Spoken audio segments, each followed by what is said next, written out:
mas Deus sabe de todas as coisas. Deus, Ele conhece tudo. Então é dessa forma que o Senhor quer trabalhar. Vamos estar lendo a palavra do Senhor. Aleluia. A epígrafe fala a ressurreição de Jesus.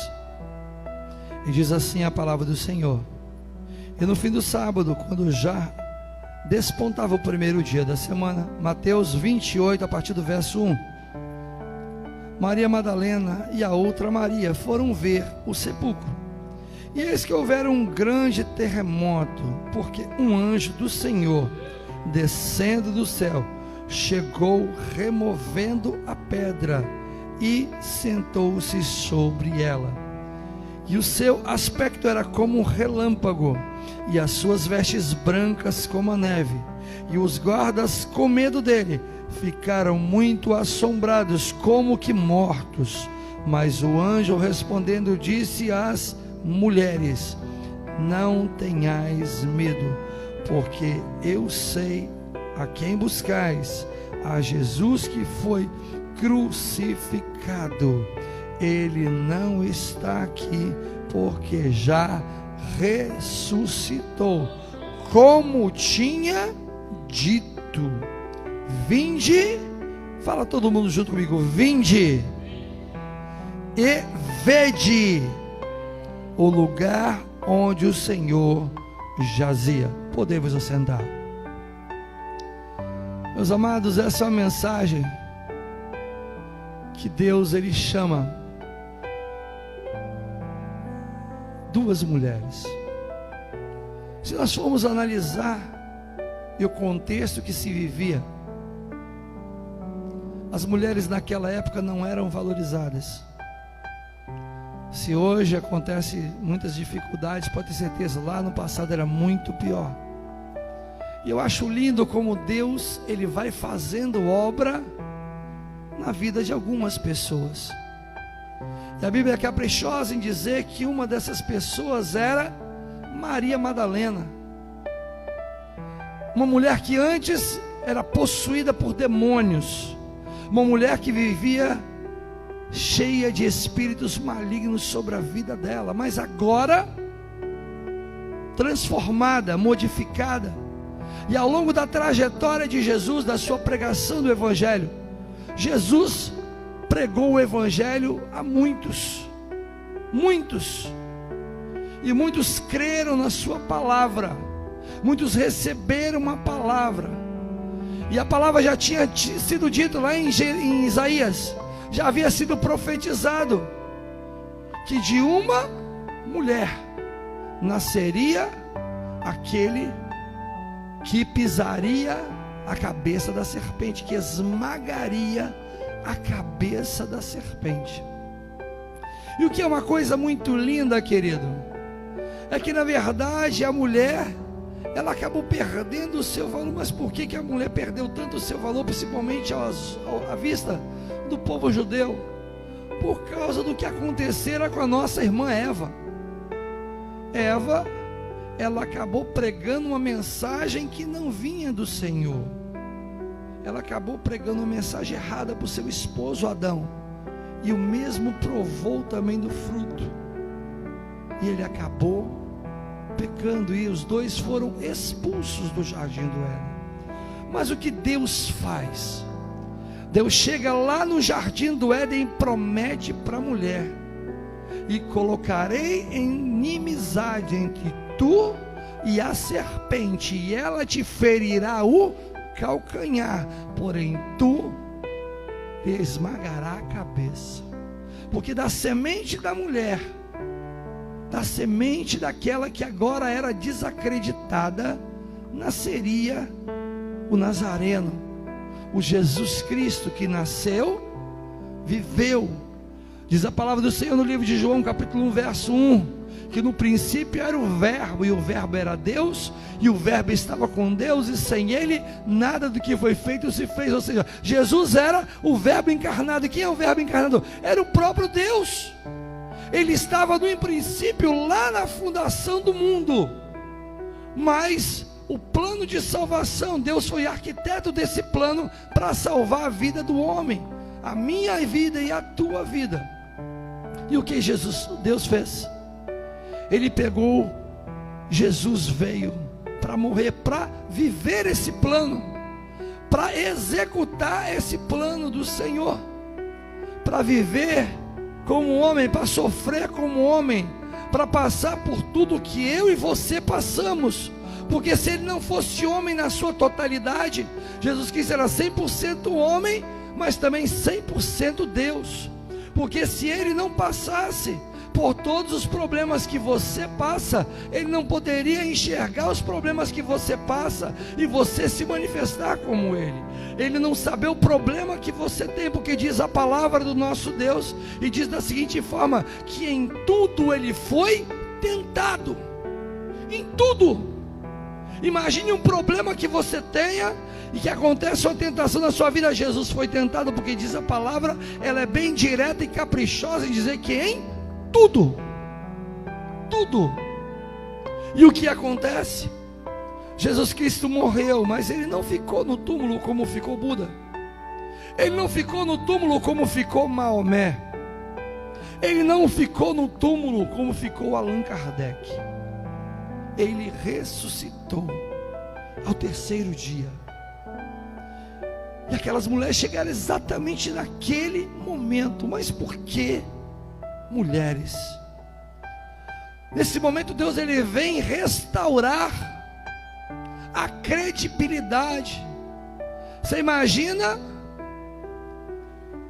aqueles homens andando no caminho de Emaús, e eles estavam conversando acerca de Jesus, e Jesus aparece para eles, eles não reconhecem Jesus.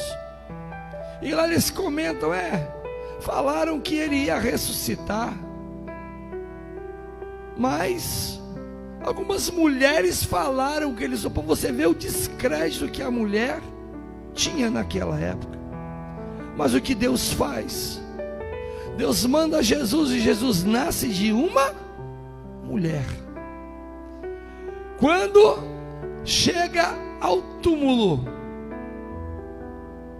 quem vê primeiro a Jesus, o túmulo vazio. Então Jesus chama quem? Duas mulheres. E que coisa linda, o anjo fala para elas. Então o anjo acaba sendo um evangelista que está pregando a mensagem do túmulo de Cristo vazio, do Jesus ressurreto, daquele que morreu, daquele que antes sofreu, foi crucificado, mas que ressuscitou ao terceiro dia, do Jesus que não está no túmulo, mas é que intercede à direita de Deus Pai, pela minha e pela tua vida. O Jesus que subiu, e lá ele disse, eis que eu vos enviarei o outro Consolador, que é o Espírito Santo de Deus. Que Espírito Santo é esse? É o Espírito Santo que ele intercede pela minha e pela tua vida, com gemidos inexprimíveis. Você imagina o que é gemidos inexprimíveis, querido? É você orar e muitas vezes não saber como falar com Deus, de ter um pedido tão tremendo que você não sabe se expressar. Muitas vezes o inimigo te acusa e fala, Deus não vai te ouvir porque você fez isso, isso, isso, isso. Martinho Lutero, certa feita, ele estava orando a Deus, e ele se converteu ao Senhor. E ele fala que o diabo apareceu diante dele com uma lista imensa de pecados, e dizendo, você pecou nisso, nisso, nisso, nisso, e foi enumerando cada pecado que ele tinha cometido, desde o momento da sua vida, em todos os momentos da sua vida, desde o seu nascimento. Aí Martinho Lutero, com a autoridade de Deus, olhou para o diabo e falou, olha, você esqueceu de escrever aqui embaixo, o sangue de Jesus me purifica de todo o pecado. O sangue de Jesus me purifica e te purifica de todo o pecado. Não adianta o diabo te acusar. Jesus morreu para te salvar. Jesus morreu para dar o seu sangue, para ele se sacrificar, para que você tenha oportunidade. Tanto eu quanto você estávamos afastados de Deus, através do pecado de Adão e Eva. Porque diz a palavra de Deus, porque todos pecaram. Todos pecaram, mas não, pastor, quando eu nasci, eu já nasci em pecado? Sim, porque através do pecado de Adão e Eva chegou a condenação a todos os homens. Todos os homens, através do pecado de Adão e Eva, foram condenados. Mas existia uma esperança. Esperança essa que veio para aqueles que eram antes de Jesus e para aqueles que foram depois de Jesus. E diz a palavra de Deus que a todos quanto receberam. Hoje, quando evangelizávamos, eu falei acerca exatamente desta palavra para aquele senhor. A todos quanto receberam, porque está no poder da tua palavra você ir para o céu ou para o inferno. Está no poder da palavra a tua escolha, o teu livre-arbítrio de escolher a pessoa de Jesus ou escolher ir para o inferno. A escolha é sua. Ninguém mais pode escolher pela sua vida. Apesar de que a sua vida está sentenciada ao inferno e à morte, apesar de o pecado de Adão ter chegado até a sua vida, e o homem ser destinado ao inferno, diz a palavra de Deus, que a todos quanto o receberam a quem? A Jesus Cristo. A todos quanto receberam a Jesus, deu-lhes o poder, deu-lhes o poder, deu-lhes o poder, deu-lhes o poder de serem feitos filhos de Deus. Quando você aceita Jesus, meu querido, você não é uma pessoa comum. Você tem o poder de serem feitos filhos de Deus, de ser servos do Senhor. Certa feita Jesus mandou os 70 ir pregar o evangelho. Separou de 2 em 2, e aqueles homens foram pregando a palavra, falando de Jesus, e foram pregando o evangelho, dizendo que Jesus salva, cura, batiza com o Espírito Santo e leva o homem para o céu. Que a todos quanto recebessem a Jesus, eles seriam salvos dos seus pecados, lhes seriam perdoados os pecados. E aqueles homens, quando voltaram maravilhados, voltaram soberbamente felizes, alegres, e falaram com Jesus: Senhor, em teu nome até os espíritos malignos nos sujeitam, até no teu nome nós operamos milagres, prodígios e maravilhas. E eles esperando uma palavra de Jesus, e Jesus abre a boca e fala para ele: não vos alegreis, porque os espíritos malignos vos sujeitam, ou porque vocês operam milagres, não. Alegrai-vos antes, do vosso nome está escrito no livro da vida. Esse tem que ser o alvo, esse tem que ser o projeto, esse tem que ser o meu e o seu alvo. Nós vivemos uma época em que tem sido pregado prosperidade em muitas igrejas. Se prega emprego, se prega bens financeiros, o carro do ano, a casa bonita, que você vai ser rico, vai ter um emprego abençoado, mas esquece de pregar a cruz de Cristo e o túmulo vazio. Prega-se a cura divina, que Deus opera milagres, que Deus faz milagre, querido. Mas diz a palavra que a todos quanto o receberam, deu-lhes o poder de serem feitos filhos. Isso é o principal, a consequência, a cura divina, a operação de Deus na sua vida, a expulsão dos espíritos malignos de alguém da tua família, é consequência da operação e da salvação de Jesus Cristo na sua vida. A salvação vem primeiro, a mudança de vida vem primeiro, a transformação vem primeiro. O apóstolo Paulo fala: rogo-vos, pois, irmãos, pela compaixão de Deus, que apresentei os vossos corpos em sacrifício vivo, santo e agradável a Deus, que é o vosso culto racional. Mas o que é o culto racional? Meus amados, culto racional é o culto que você faz ao Senhor todo dia. É intelecto, não é apenas emoção, nem blá blá blá. Não é pular porque o seu colega está pulando, não é cantar porque aquele está cantando, não, é razão. É louvar e glorificar a Deus, porque você sabe que Ele se sacrificou no seu lugar, e Ele tem solução para a sua vida. Uma solução que não vem do externo para dentro, mas vem de dentro para fora. Jesus, ele estava passando numa cidade samaritana e encontrou uma mulher. E lá ele encontrando aquela mulher, ele falou: olha, mulher, dá-me de beber. E aquela mulher: Senhor, como tu sendo judeu, pede para mim água, que sou mulher samaritana. Jesus estava querendo evangelizar e falar do reino de Deus para aquela mulher, e ela não estava entendendo. E quantas vezes comigo ou com você acontece a mesma coisa?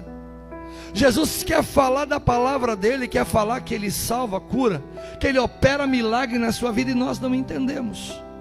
Nós não compreendemos quando Jesus ele vai falando dessa forma.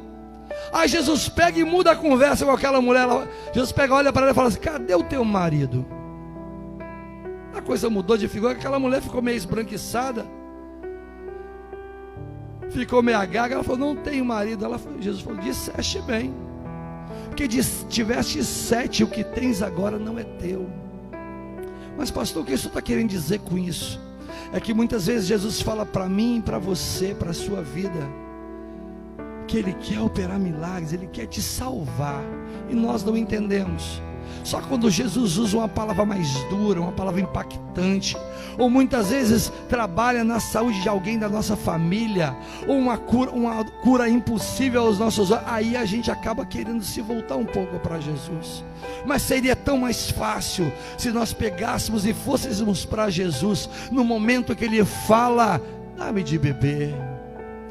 Jesus fala: mulher, se tu conheceras o dom de Deus, tu me pediria, e eu te daria água viva. É uma água que salta para a vida eterna, é salvação. É salvação. Quantas vezes o Senhor Jesus acaba cutucando numa ferida, num machucado, acaba permitindo a enfermidade, para que você busque a presença dEle, quando era para buscar antes da enfermidade, quando era para buscar antes do problema acontecer na tua vida, quando era para você buscar antes que a mão pesasse. Vamos aprender essa lição, vamos deixar Deus tomar conta da nossa vida. Mais tarde vai ser feito um apelo. Você que ainda não aceitou a Jesus, ou que está afastado, venha para Jesus, volte para o Senhor Jesus. Como diz a palavra, crê no Senhor Jesus, e será salvo tu e toda a tua casa. Meus amados, a palavra é genuína, ela é verdadeira, ela não tem sombra de variação. Certa feita, o pastor Josué Gonçalves, ele disse da seguinte forma: o pai dele orava pela vida dele, para que Deus salvasse a vida dele, e ele não queria saber de Deus, e mais tarde o pai morreu, e certa feita ele já aceitou a Jesus, já servo do Senhor. Deus o levou em arrebatamento, e naquele momento lá no céu, Deus mostra para ele a oração do pai dele por ele. Meu querido, muitas vezes, sabe que você está nessa casa, que você está na presença de Deus, você pensa: mas por quê? Como? De que forma? Saiba que tem oração de pessoas que trouxeram você até este lugar. Tem pessoas que ajoelharam, choraram, clamaram, pediram pela tua vida. Por isso Deus te trouxe essa noite aqui, para salvar a sua vida, para modificar o quadro da tua vida. Terminando, aquelas mulheres, Deus manda que elas falem aos discípulos que Jesus ia na frente deles para Galileia. Olha que coisa linda. Agora aquelas mulheres estão pregando para aqueles que seriam os pregadores. Mas por que o Senhor fez isso? Porque o Senhor quis honrar a mulher. O Senhor quis abençoar o ministério daquelas mulheres. Elas poderiam dali mesmo sair pregando, porque elas tinham a mensagem, elas receberam a revelação. Mas não, Senhor, não. Anunciai, fala com meus discípulos, para você ver, minha irmã, como a tua vida é importante para Deus, para você ver como Deus te ama. Não importa o que o diabo tem soprado e tentado na tua vida, há poder no sangue de Jesus para repreender todo mal, toda enfermidade, toda ação, toda palavra de maldição na sua vida, e derramar a glória de Deus sobre a sua vida, e declarar que a sua vida é uma bênção nas mãos de Deus, e Deus vai te usar no ministério dele para honrar o reino dele. Se coloque de pé nesse momento. Glória a Deus. Deus, Ele te ama, querido. Você que está nos acompanhando, quantas vezes tem pessoas pregando coisas que não era para pregar. Junto àquelas mulheres, amados, tinha soldados que desfaleceram, e quando eles chegam na cidade, eles falam que Jesus ressuscitou para aqueles homens, os fariseus. Mas o que aqueles homens falam? Dão muito dinheiro para aqueles soldados, para que eles não pregassem a verdade, mas para eles pregassem a mentira. E diz a palavra que até o dia de hoje, ou seja, até quando o livro foi escrito, o livro de Mateus, os judeus acreditam dessa forma, que o corpo de Jesus foi roubado. Mas por que isso?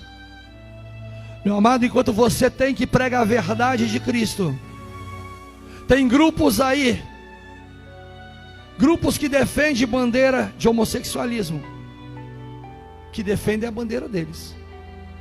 Enquanto você, às vezes, se faz de rogado e não fala a palavra como deveria, tem causas feministas defendendo a bandeira delas.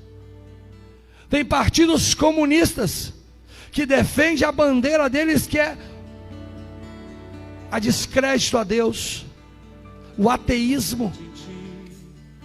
Tem partidos socialistas, querido, que defendem a bandeira deles.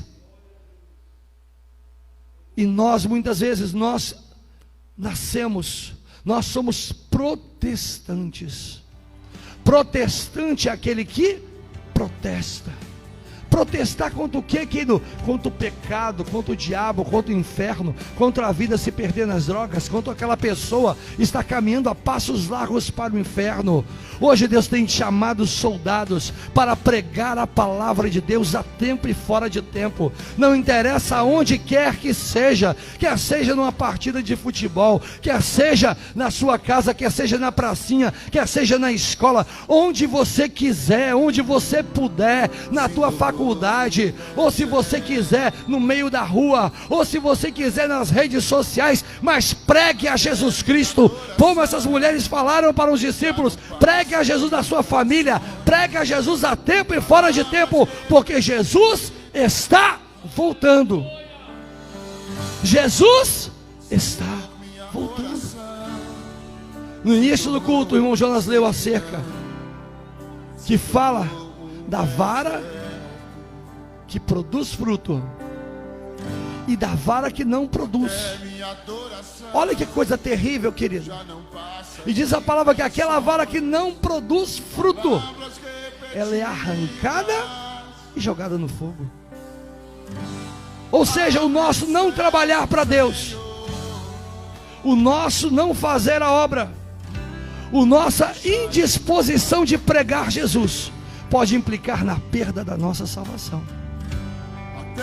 Pregue Jesus. Não importa se você não sabe falar, o jeito de falar, a forma de falar. Olha, não tem oratória, pastor, não tem problema. Só fale uma coisa: Jesus salva. Não importa se você acha que a pessoa não vai ouvir.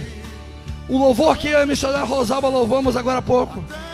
Planta, você muitas vezes pensa, olha, não aconteceu nada. Você planta uma sementinha aqui, querido, o outro vai colher lá na frente, mas você está fazendo a obra de Deus. Mas faça a obra do Senhor, faça o querer de Deus na sua vida. Você que quer mudar de atitude. Você acha que até hoje você tem sido uma vara que não está produzindo fruto, ou está produzindo muito menos do que deveria. Vem aqui à frente, que nós vamos orar pela sua vida. E você também agora tem uma oportunidade. Você que ainda não aceitou a Jesus como Salvador, vem aqui à frente. Conforme diz a palavra que foi agora pregada, a todos quanto o receberam. Mas o que eu tenho que fazer, pastor? Só uma coisa: levantar a sua mão e falar: eu quero Jesus. Só isso, mais nada. Eu não estou te apresentando religião da Assembleia de Deus Batista, Metodista, Wesleyana, nenhuma religião. Eu estou te apresentando a pessoa sacrossanta de Jesus Cristo. Você tem uma oportunidade. Tem alguém para Jesus nessa noite? Diz a palavra do Senhor: entrega o teu caminho ao Senhor, confia nele, tudo mais tudo ele fará. Tem alguém para Jesus essa noite? A oportunidade está aberta. Aproveite essa oportunidade. Muitas vezes o inimigo sopra no seu ouvido. Hoje nós falamos com o Senhor que muitas vezes o inimigo fala: olha, não tem jeito, você já fez muito erro, muita coisa assim. Mas saiba de uma coisa, conforme Lutero falou: o sangue de Jesus me purifica de tudo. Não importa o que aconteceu, que passado aconteceu na sua vida, saiba que Jesus te ama e Ele te salva, Ele quer te levar para o céu. Basta você abrir a porta do seu coração e deixar Ele entrar. Eis que estou à porta e bato. Se alguém ouvir a minha voz e abrir a porta, entrarei na sua casa, semearei com ele, cearei. Sentar com você, querido, é falar, é ter intimidade com a sua pessoa, é falar com você, ter intimidade, e você ter intimidade com Deus e falar: eu preciso disso, me abençoa, Senhor, me ajuda, meu Pai. Intimidade. Tem alguém para Jesus essa noite? A oportunidade está aberta. Eu não estou te apresentando religião. Você quer voltar para os caminhos, está afastado de Jesus e quer retornar para a casa do Pai, a oportunidade se encontra aberta. Vem aqui na frente que nós estaremos orando pela sua vida. Você também que sente que Deus quer trabalhar mais na sua vida, mas você está se sentindo uma vara que não está frutificando, vem aqui à frente que nós estaremos